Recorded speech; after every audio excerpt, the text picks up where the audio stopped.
A paz do Senhor Jesus Cristo, meus amados irmãos, mais uma vez me encontro aqui para pregar a palavra do Senhor, nosso Deus. Este evangelho que é o poder de Deus para a salvação de todo aquele que crê. Louvado seja o nome de Jesus.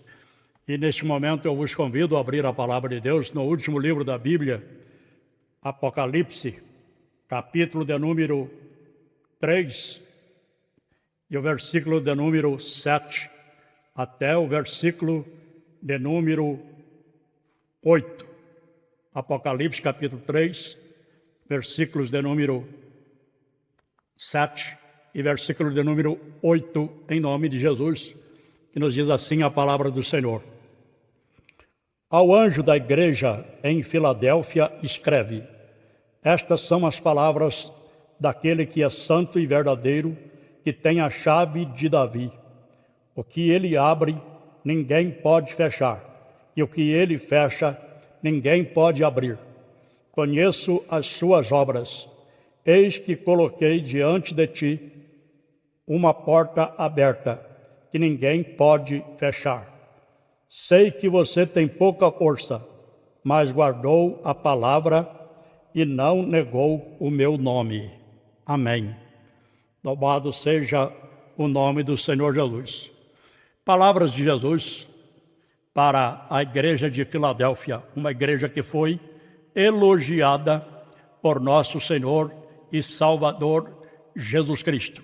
É uma igreja pequena, simples, humilde, mas que estava obedecendo a palavra do Senhor nosso Deus. E hoje eu estarei pregando baseado neste texto que eu acabei de ler. E vou falar sobre as 3 grandes portas que Jesus nos abriu. Na antiga aliança, ou seja, no Velho Testamento, havia muitas portas fechadas. Algumas pessoas eram privilegiadas e a maioria não tinham direito de desfrutar dos benefícios de Deus. Mas com a vinda de Jesus, as coisas começaram a mudar. Jesus veio para derrubar as barreiras de separação e, através do seu sacrifício expiatório, ali na cruz do Calvário, ele ligou o homem a Deus e abriu todas as portas que estavam fechadas. Isto é, todas as portas que estavam fechadas e que deveriam serem abertas. Porque nós sabemos que existem portas que estão abertas e que precisam serem fechadas. A porta do orgulho, da inveja, do egoísmo, da maledicência, da intriga, da discórdia, a porta da inimizade e assim sucessivamente. Mas Jesus Cristo veio abrir as portas que deveriam serem abertas. Através do seu sacrifício realizado ali na cruz, ele fez com que estas portas fossem abertas. E também ele ligou o homem a Deus e abriu todas as portas que estavam fechadas e que deveriam ser abertas. A palavra do Senhor nos afirma claramente que por causa do pecado, todos os seres humanos estão desligados de Deus ou separados de Deus. Ou melhor dizendo, não todos, mas muitos ainda estão desligados de Deus e separados de Deus por causa do pecado. Porque a palavra do Senhor nos afirma no livro do profeta Isaías, no capítulo 59 e no versículo de número 2, que o pecado faz divisão entre nós e o nosso Deus. Então o pecado nos separa de Deus e, como nós todos estávamos separados de Deus, Jesus Cristo veio, morreu no meu e no seu lugar, foi um sacrifício substitutivo. Ele levou sobre ele o meu e o seu pecado e a sua justiça ele concedeu a cada um de nós para que nós fôssemos justificados pela fé nele. Então Jesus Cristo veio ligar o homem a Deus e abrir as portas que precisavam serem abertas. A primeira porta que Jesus nos abriu é a porta do perdão. No Evangelho segundo escreveu Mateus, capítulo 26, versículos 26 até o versículo 28, nos diz assim: enquanto comiam, Jesus tomou o pão e, abençoando-o, o partiu e o deu aos seus discípulos e disse: tomai, comei, isto é o meu corpo.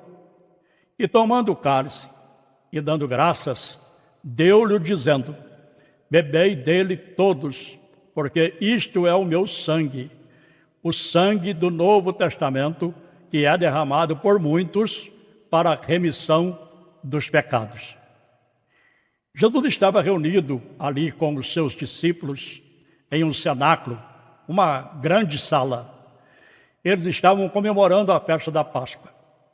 A Páscoa era comemorada com uma refeição, diz o texto, enquanto comiam. Então isso nós podemos ver que aqui não está referindo comiam o pão, mas comiam aquela refeição que acompanhava a festa da Páscoa. E a Bíblia continua dizendo: enquanto comiam, neste momento, Jesus surpreende os seus discípulos e quebrou o ritual da Páscoa. Ele pega o pão, abençoa, parte e dá aos seus discípulos e diz: comam, isto é o meu corpo. E em seguida ele pega o cálice com o vinho, dá graças e diz: bebam dele todos, porque isto é o meu sangue, o sangue do Novo Testamento, que é derramado por muitos para a remissão dos pecados.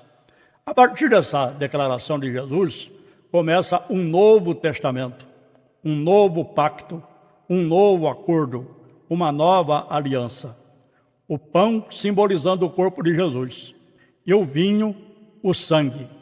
Significa dizer que com a morte de Jesus, sendo dilacerado o seu corpo e derramado o seu sangue, Deus Pai aceita o sacrifício completo e perfeito e libera perdão para todos que se aproximam e buscam dele o perdão. O apóstolo Paulo nos diz em Colossenses capítulo 2, versículos 13 e 14: e quando vós estáveis mortos nos pecados e na incircuncisão da vossa carne, vos vivificou juntamente com ele, perdoando-vos todas as ofensas, e cancelou a escrita de dívida que consistia em ordenanças e que nos era contrária. Ele a removeu completamente, pregando-a na cruz, que por intermédio do seu Filho Jesus Cristo, esta grande porta nos foi aberta. Graças a Deus por isso. A segunda porta que Jesus nos abriu é a porta da comunhão. Aos Hebreus capítulo 10, versículo de número 19 ao 21, diz assim: tendo, pois, irmãos, ousadia para entrar no santuário, pelo sangue de Jesus, pelo novo e vivo caminho que ele nos consagrou pelo véu, isto é, pela sua carne, e tendo um grande sacerdote sobre a casa de Deus. Na antiga aliança, ou no Velho Testamento, só os sacerdotes tinham acesso ao santuário. A porta da comunhão e comunicação com Deus era restrita aos sacerdotes. Só eles podiam entrar ali. Havia uma cortina, um véu, que separava o lugar santo do santíssimo. E no lugar santo entravam os sacerdotes. E no lugar santíssimo, apenas o sumo sacerdote. Veja bem que não era apenas sacerdote, mas sumo sacerdote. Ele entrava uma vez por ano.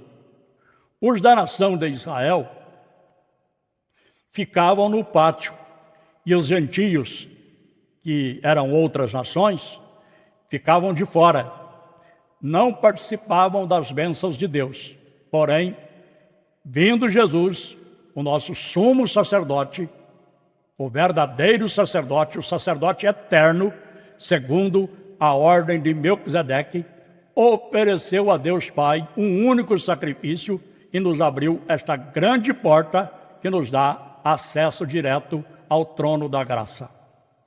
Com a morte de Jesus, o véu do templo foi rasgado, dando agora direito a todos a terem acesso direto a Deus. Diz o texto sagrado, em Mateus capítulo 27, versículos 50 e 51. E Jesus, clamando outra vez com grande voz, entregou o Espírito. E eis que o véu do templo foi rasgado em dois, de alto a baixo, e tremeu a terra, e fenderam-se as pedras. Isso está em Mateus, como eu já disse, 27, 50, 51. Glória a Deus, porque a porta da comunhão, que é a segunda porta que Jesus nos abriu, e comunicação com Deus, ela está aberta. E a terceira e última porta, que para mim é a mais importante, é a porta da salvação. Em João capítulo 10, versículo 9, Jesus disse assim: eu sou a porta. Se alguém entrar por mim, salvar-se-á, e entrará e sairá e achará pastagens. Todos nós andávamos desgarrados como ovelhas sem pastor e estávamos condenados ao inferno. Se não fosse o grande amor de Deus em ter enviado o seu Filho Jesus Cristo para morrer no nosso lugar pelos nossos pecados e nos abrir a grande porta da salvação, todos nós estaríamos perdidos para sempre, pois não haveria salvação. Jesus Cristo é o único que pode salvar. É o único, não há salvação. O apóstolo São Pedro, ali em Atos dos Apóstolos, o apóstolo Lucas registrou o que o apóstolo Pedro disse perante o Sinédrio, ali em Jerusalém, no capítulo 4 e no versículo 12. Ele diz: porque em nenhum outro há salvação, porque também nenhum outro nome há dado entre os homens pelo qual devamos ser salvos. Só através de Jesus Cristo é que nós podemos obter a salvação. E a salvação é o mais importante. Nós sabemos que hoje, infelizmente, muitas pessoas vivem em busca de revelamento, profetadas, prosperidade, em busca de uma vida financeira vantajosa aqui nesta terra, mas não preocupa com a salvação da sua alma. E a Bíblia diz: o que adianta o homem ganhar o mundo inteiro e perder a sua alma? Que adianta a pessoa ter de tudo, conseguir de tudo, ter uma vida próspera aqui neste mundo, mas partir para a eternidade sem Deus e ser lançado futuramente no lago do fogo? Ser separado de Deus para sempre, para toda a eternidade. Mas graças a Deus, que através de Jesus Cristo, nos abriu esta grande porta, a porta da salvação. Jesus disse, em João capítulo 5, versículo 24, na verdade, vos digo, que quem ouve a minha palavra e crê naquele que me enviou tem a vida eterna, e não entrará em condenação, mas passou da morte para a vida. E disse mais: as minhas ovelhas ouvem a minha voz, e eu conheço-as, e elas me seguem, e dou-lhes a vida eterna, e nunca hão de perecer, e ninguém as arrebatará das minhas mãos. João 10, 27 e 28. A porta da salvação está aberta, e ninguém a pode fechar. Como o próprio Senhor Jesus disse para a igreja de Filadélfia, que foi elogiada por Jesus: eis que diante de ti pus uma porta aberta, e ninguém a pode fechar. E diante de nós, esta porta também está aberta, porque a igreja de Filadélfia Ela é uma igreja que tipificava a igreja verdadeira, que está obedecendo a palavra de Deus, andando de acordo com os ensinamentos de Deus, crendo em Deus, crendo em Jesus Cristo, e que se arrependeu dos seus pecados e que se converteu a Cristo. Portanto, a porta da salvação ela está aberta e ninguém a pode fechar, porque foi o Senhor quem abriu e é coisa maravilhosa aos nossos olhos. Nós sabemos, irmãos, que a salvação ela não vem através de religião. Nenhuma religião pode salvar ninguém. Nem evangélica, nem católica, nem espírita, nem budista, nem nenhuma religião que existe no mundo pode salvar o ser humano. Nenhuma. A palavra do Senhor nos ensina sobre a verdadeira religião, a religião que agrada a Deus, a religião que é segundo a vontade de Deus. A Bíblia fala sobre isso.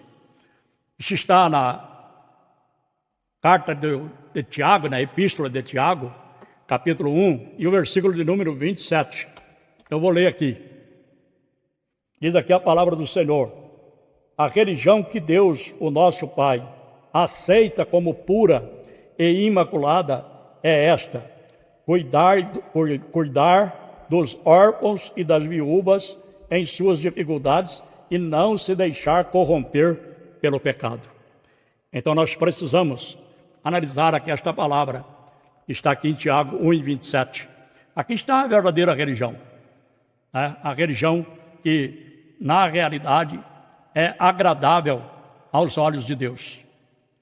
Então, como eu já disse, nenhuma religião das que existem na face da terra podem salvar a quem quer que seja, porque antes de Jesus vir a este mundo para salvar a humanidade, já havia religião, já havia muitas crenças, já havia ali os saduceus, os fariseus, os judeus, já havia os gregos, e enfim, já havia várias crenças naquele tempo, várias religiões naquele tempo. Mas Jesus Cristo veio trazer para nós a salvação que nenhuma religião pode trazer. Porque o que a religião precisa fazer é religar o homem com Deus. E nenhuma religião tem esse poder, tem essa capacidade de si própria de religar o homem com Deus. Quem faz isso é Jesus. Jesus é que veio para religar o homem com Deus. O homem estava desligado de Deus por causa do pecado. Jesus veio para morrer no nosso lugar, para pagar o preço que nós deveríamos pagar, para dar a sua vida por nós na cruz do Calvário, para que nós pudéssemos ter o perdão dos nossos pecados e sermos reconciliados com Deus. Porque o apóstolo São Paulo, escrevendo aos Romanos, no capítulo de número 5, e versículo 1, está escrito assim: sendo, pois, justificados pela fé, temos paz com Deus. Veja bem, sendo, pois, justificados pela fé, nós temos paz com Deus. Justificado por quem? Por Jesus. Jesus é quem nos justifica. Portanto, o apóstolo São Paulo, escrevendo aos Romanos, no capítulo 8, a partir do versículo 35, ele diz o seguinte: quem tentará acusação contra os escolhidos de Deus? É Deus quem os santifica. Então é Deus quem nos santifica, é Deus quem nos justifica, é Deus que nos faz justos. Nós somos justificados não pelos nossos méritos, mas pelo mérito de Jesus, é que nós somos justificados. Então Jesus Cristo é o único que pode religar o homem com Deus. Você que está me ouvindo agora, seja você homem, mulher, adolescente, jovem, criança que já tem condições de entender e compreender as coisas de Deus, você pode neste momento reconciliar com Deus através de Jesus Cristo, aceitando Cristo como seu único e suficiente Salvador, pedindo a Ele perdão para os seus pecados, porque a Bíblia nos deixa bem claro que se nós confessarmos nossos pecados a Jesus Cristo, Ele é fiel e justo para nos purificar o pecado. Então Ele purifica os nossos pecados. Então você, se deseja aceitar Jesus neste momento, aceita Cristo hoje, enquanto há oportunidade. Amanhã poderá ser muito tarde. Não deixe de comentar, não deixe de curtir, não deixe de ativar o sininho da notificação, para quando nós postarmos uma nova mensagem aqui, você receber a notificação do seu aparelho celular. Tá bom? Deus te abençoe, fique na paz do Senhor e até na próxima oportunidade, se Deus quiser, em nome de Jesus.